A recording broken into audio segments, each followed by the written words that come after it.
Vamos a cambiar de tema y vamos a hablar un poquito de lo que está pasando a nivel internacional. Ustedes saben que esta semana impactó la noticia que habían no solamente identificado, sino que habían abatido al principal responsable, al cerebro de lo que fue el ataque terrorista de Hamas al sur de Israel.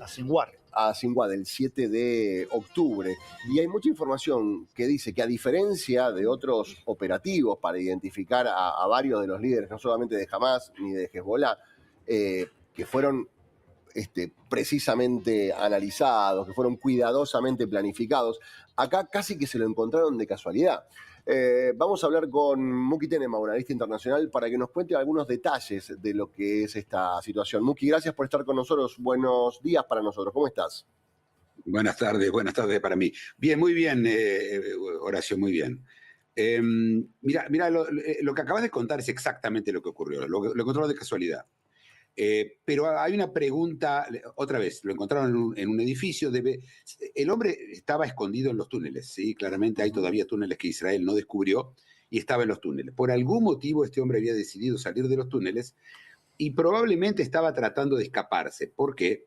Porque en su brazo tenía también un reloj satelital, un Garmin Fenix, que por supuesto sirve solamente cuando estás afuera. Es decir, claramente tenía intenciones de estar afuera y de casualidad un grupo de 3 soldados principiantes, en principio de su entrenamiento, recién había serie de entrenamiento, lo encontraron y con un dron entraron adentro para ver qué había y estaba él ahí. Incluso él trató de tirar con un...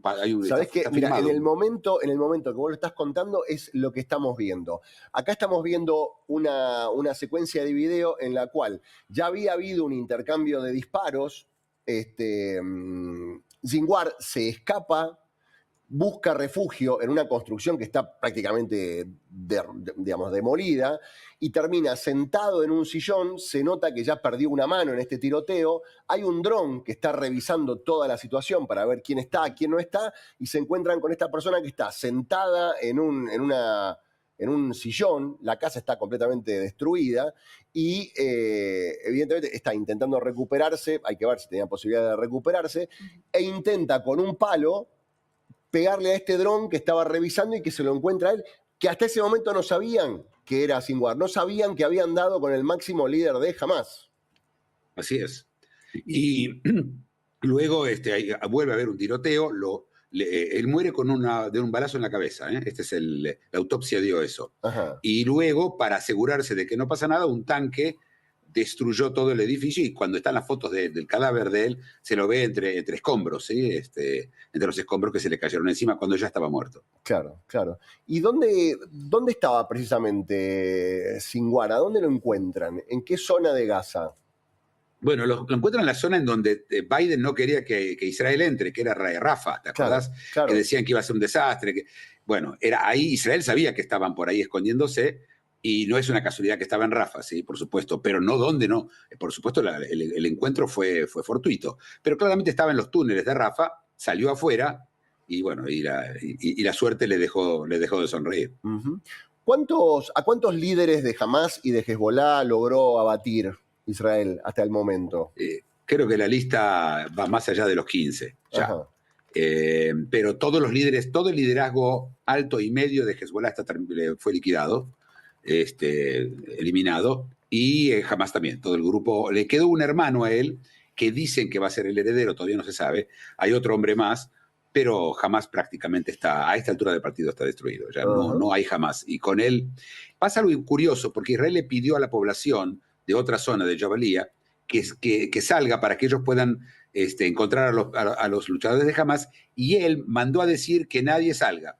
Él, como siempre, usaba escudos a los civiles, claro, y les pidió que no salgan. Ahora que se enteraron que murió Sinwar, salieron todos. Hay un éxodo de la zona, claramente perdieron el miedo. Y sin el miedo jamás no vale nada, claro. ¿Sabés que me estaban contando que en algunas regiones que están siendo sometidas por esta clase de regímenes está pasando esto, está empezando a pasar esto de casi, no es que los consideran aliados, pero no ven con malos ojos que Israel estén tomando estas decisiones, porque en cierta forma que Israel avance contra los líderes de Hezbollah y que avance contra los líderes de Hamas, en cierta forma libera a la gente que está siendo utilizada como escudos humanos. Mira, cuando se llevaron secuestrados en el 7 de octubre a 200 personas en su momento, varios de ellos los mataron, etcétera, algunos liberaron, estos eran secuestrados, pero los verdaderos rehenes eran los gazatíes. Claro. Ellos eran rehenes de Hamás. Y me imagino, no todo el mundo, por supuesto, pero hay un porcentaje alto de gente que respira con alivio y aparte con el enojo de que por culpa de él y por culpa de su organización no existe ya, básicamente la franja de Gaza está destruida. Y lo trajeron ellos, ¿sí? Son los que... ellos son el motivo de que esto pasó. Claro, claro. Muki, ¿y cómo continúa? Porque, por ejemplo, en el caso de Hezbollah, cada vez que abatían a alguno de los líderes, a las horas que asumiera el segundo, también lo abatían. ¿Qué pensás que va a pasar con respecto a Hamás y cómo puede reaccionar Hamás con respecto a esto que acaba de suceder? A ver, Hamás es una ideología y como toda ideología no se muere nunca, pero la gente que la aporta sí. Y lo que tenés en este caso, ya no hay huestes, es decir, se están quedando sin huestes, ya se convirtió en una pequeña guerrilla, la reacción de Hamás ya no importa mucho y no tiene dinero. Todas estas organizaciones, Hezbollah, Hamás, vivían del dinero de Irán, el que viene del hecho que Biden le levantó las sanciones que tenía Estados Unidos contra Irán. Irán accede a muchos miles de millones de dólares gracias a que Biden, tratando de congraciarse con Irán para tratar de llegar a un acuerdo, le libera el dinero. Ese dinero termina en manos de los proxies, ¿sí? de Hamas, de los Houthis en Yemen y por supuesto de Hezbollah. Israel destruyó no solamente la organización misma, sino destruyó las fuentes de fondos. Por ejemplo, bombardeó en el Líbano los lugares que sabían que ellos tenían el dinero, lo tenían en cajas fuertes. Entonces están sin dinero. Y estas organizaciones sin dinero no pueden hacer nada. No tienen que pagar sueldos, tienen que mantener a la gente, se desarman. Y así que esto es lo que está pasando, sí. Claro. Muki, y mi última pregunta tiene que ver con repercusiones a nivel internacional, porque como bien vos decías, Biden pidió no entren en Rafah, había una campaña que decía los ojos puestos en Rafah, como diciendo, guarda que están abusando de su poder. Bueno, finalmente el ideólogo, el responsable de lo que fue el ataque del 7 de octubre, estaba en Rafah y lo pudieron abatir. ¿Cambió en algo la posición, por ejemplo, de Estados Unidos con respecto a lo que está pasando? Estamos a 16 días de elecciones en Estados Unidos, No va a pasar donde nada, ¿no? hay un empate terrible entre Harris y Trump. Nadie va a dar ningún paso en falso. Van a callarse la boca. Ayer se reunió junto con Schulz en Europa con el primer ministro de Alemania y el presidente de Francia, con Macron, Biden. Hicieron una pequeña declaración sobre Gaza, pero obviamente él utilizó a que están los otros dos ahí, pero no va a pasar. Israel va a aprovechar estos 16 días para afianzar su posición de tal forma que después de las elecciones, por supuesto, dependiendo de sus resultados, pueden haber cambios importantes, ¿no? ¿Y qué puede pasar, digamos? ¿Qué significa esto de que Israel afiance lo que están haciendo? ¿Van a seguir avanzando? ¿Van a intentar ingresar en territorios para, entre comillas, pacificar esa situación? Sí, pero acá el tema es Irán en este momento. Y Irán están aterrorizados porque, y lo lees en la prensa iraní, hay un miedo, no saben cómo Israel va a reaccionar. Israel se estuvo reservando esta respuesta que es tan importante y que nos estamos acercando a las elecciones, ¿sí? Y Israel puede desde hacer un ciberataque terrible, desarmar básicamente a todo Irán, puede hacer un ataque contra contra centrales atómicas, donde ellos están tratando de crear una bomba nuclear, ¿sí? Que es lo que Israel quisiera más que todo, y puede incluso atacar las refinerías y los pozos de petróleo. Irán vive del petróleo, ¿sí? Del petróleo ilegal, porque no puede exportarlo, se lo entrega todo a China. Si Israel le destruye el petróleo a Irán, el precio del petróleo va a subir.